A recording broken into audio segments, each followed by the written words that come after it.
Hello all, welcome to Anjani's Wonder World. Last week Bhadrachalam ఒక పెళ్ళికి వెళ్ళానని last వీడియోలో చెప్పాను కదా. ఆ పెళ్ళిలో తీసిన కొన్ని సాంప్రదాయ ఘట్టాలని షార్ట్స్లో ఆల్రెడీ పోస్ట్ చేశాను. అవి చూసారా? అక్కడ తీసిన ఇంకొన్ని క్లిప్స్ని చూస్తూ పెళ్ళిలో జరిగే కొన్ని ఘట్టాల గురించి చెప్పుకుందాము. అయితే పెళ్ళిలో జరిగే సాంప్రదాయాలు అన్నాను కదా, వీటిలో కొన్ని అంటే అగ్నిసాక్షిగా పెళ్లి చేసుకోవడం అంటే ఏంటి, అలా ఎందుకు చేస్తారు, కన్యాదానం గురించి, యోక్త్రాబంధనం గురించి, అరుంధతి నక్షత్రం వివరణ, కాలికి మెట్టలు పెట్టుకోవడం వెనుక ఉన్న కారణం మొదలైన విశేషాలన్నీ ఆల్రెడీ ప్రీవియస్ వీడియోలో చెప్పాను. లింక్ డిస్క్రిప్షన్ బాక్స్లో ఇచ్చాను, క్లిక్ చేసి వెళ్ళి చూడండి. ప్రస్తుతానికైతే ఇప్పుడే పెళ్ళికి చేరుకున్నాము. ఈ వీడియోలో స్నాతకం, కాశీ ప్రయాణం, ఎదురుకోలు, లాజహోమం గురించి చెప్పుకుందాము. స్నాతకం అంటే పెళ్లి కొడుకు ఇంట్లో కానీ, కళ్యాణ మండపంలో కానీ, విడిదిలో కానీ పురోహితులు స్నాతక కార్యక్రమాన్ని నిర్వహిస్తారు.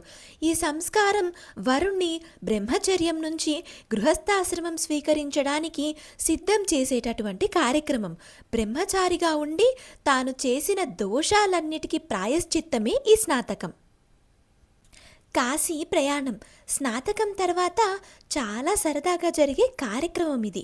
బాజా భజంత్రీల మధ్య వరుడు గొడుగు పట్టుకొని, చేతిలో కర్ర పుచ్చుకొని, కాళ్లకు పావుకోళ్లు ధరించి సన్యాసం స్వీకరించేందుకు కాశీకి వెళ్తున్నాను అని చెప్పి బయలుదేరుతాడు.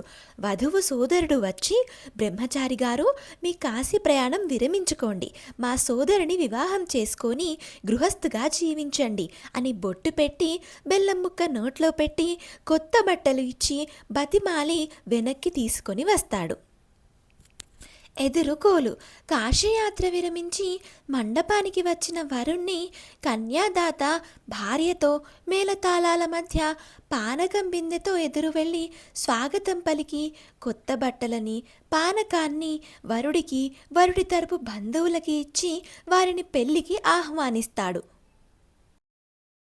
సప్తపది తంతు ముగిసిన తర్వాత భార్యకు భర్త ఇంటి పేరు, గోత్రం సంక్రమిస్తాయి. ఇక్కడ చూస్తున్నారు కదా, ఇది లాజ హోమం. లాజలు అంటే వరి పేలాలు.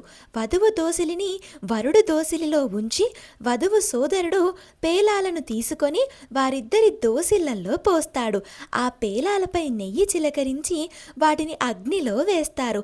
దీనివల్ల అగ్నిహోత్రుడి అనుగ్రహం కలిగి భర్త శాశ్వత ఆయువుతో విలసిల్లడానికి, తాను దీర్ఘసుమంగలిగా ఉండడానికి దోహదపడుతుంది.